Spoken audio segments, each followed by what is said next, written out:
Assalamualaikum warahmatullahi wabarakatuh. Bertemu kembali bersama Ibu di sini dalam pelajaran fikih kelas 12 dengan pembahasan hukum syara' dan pembagiannya.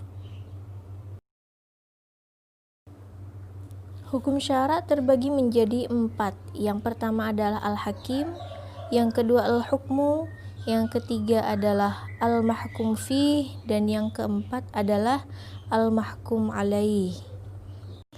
Kita masuk ke pembahasan yang pertama, yaitu al-hakim. Di sini adalah yang menciptakan atau yang membuat hukum. Dalam hal ini adalah Allah Subhanahu wa ta'ala. Kemudian yang kedua adalah al-hukmu, yaitu hukum adalah tuntutan syar'i atau seruan Allah Subhanahu wa ta'ala yang berkaitan dengan perbuatan orang mukallaf, baik sifatnya mengandung perintah maupun larangan, adanya pilihan atau adanya sesuatu yang dikaitkan dengan sebab atau hal yang menghalangi adanya sesuatu. Kemudian al-hukmu terbagi menjadi 2. Yang pertama adalah hukum taklifi, yang kedua adalah hukum wad'i.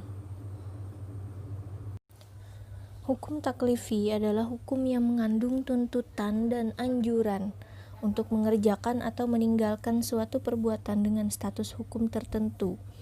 Ada 5. Yang pertama wajib, seperti sholat 5 waktu.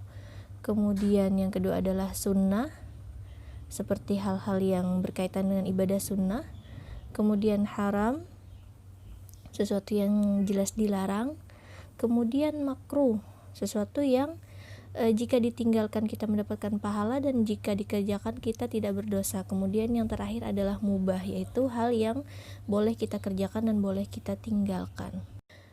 Kemudian yang kedua adalah hukum wad'i, yaitu suatu keadaan yang menyebabkan ada atau tidak adanya hukum taklifi. Di sini ada hukum sebab, yaitu sebab, misalnya sebab masuknya waktu sholat yang menyebabkan wajibnya kita mengerjakan sholat. Yang kedua adalah syarat, yang menyebabkan seseorang itu wajib mengerjakan sholat ketika syaratnya terpenuhi.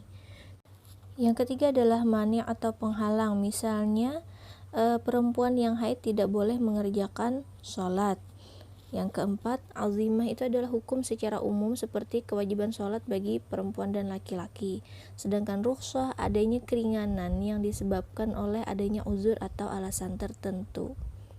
Kemudian yang kelima adalah sah dan batal, yaitu sesuatu yang menyebabkan ibadah atau perbuatan seseorang itu menjadi sah, diterima ataupun batal.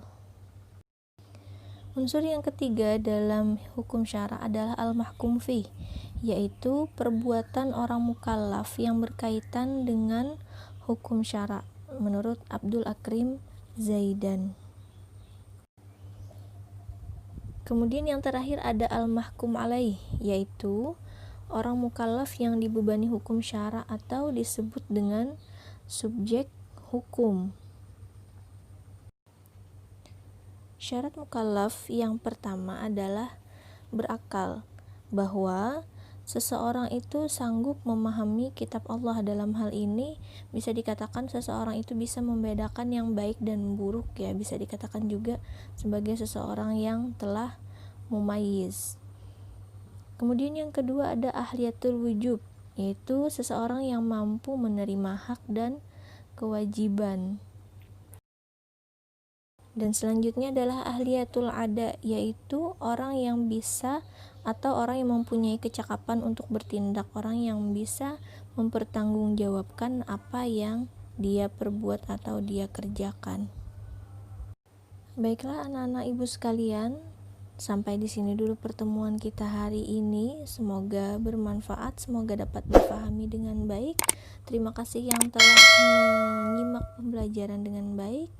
Wassalamualaikum warahmatullahi wabarakatuh.